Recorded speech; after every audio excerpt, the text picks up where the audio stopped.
Hello everyone! Ayan, magluto po tayo ng tofu restaurant style recipe. Ayan. Ayan na po ang kusinera niyong si Inday. Cooking time na. Ayan na po. Nag-slice po. Yung tofu na to, ito po yung malalaki. 2 piraso. So, ano lang natin siya ng harina. Yan. Harina kasi ipiprito po natin yan. Kaya kailangan natin lagyan ng harina.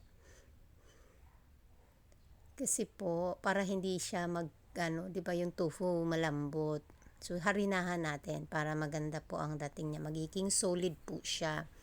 Kasi pagka pinrito natin, magiging solid pag may flour.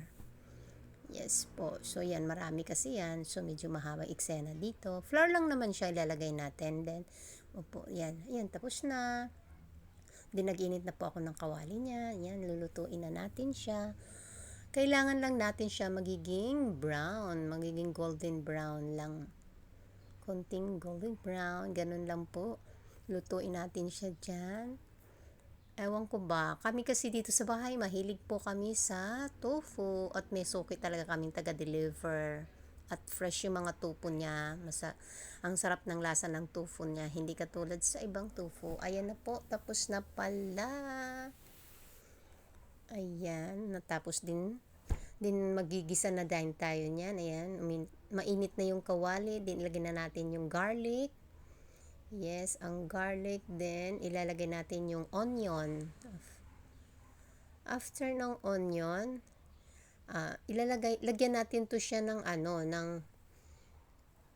ayan, mushroom. Igigisa din natin yung mushroom. Then, ilalagay natin yung ating giniling, pork ground. Yan, giniling. Gisa-gisa din natin. Then, after nyan, magisa niya, lagyan natin ng paminta, asin. Yan, titimplahan din po natin yan habang nagigisa-gisa tayo. Titimplahan natin. Then, after nyan, lagyan natin ng seasoning sauce. Ayan, lalagyan ko ng seasoning sauce. Then, water. 1 cup of water. Pwede rin dagdagan nyo ayon sa inyong gustong medyo magandang sauce nyo. Yan, din lagyan po natin ng konting sugar. Yan, nilalagyan ko po ng sugar, pang-balance sa timpla.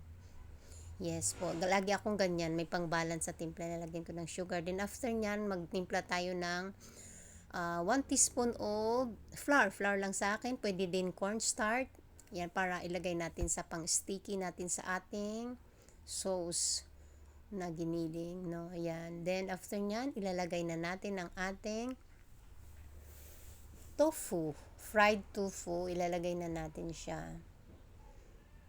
Yan, ganun lang po yan. So, kailangan natin medyo ma-absorb niya yung water ng sauce, no? Kasi may lasa yon. Pa-absorb natin.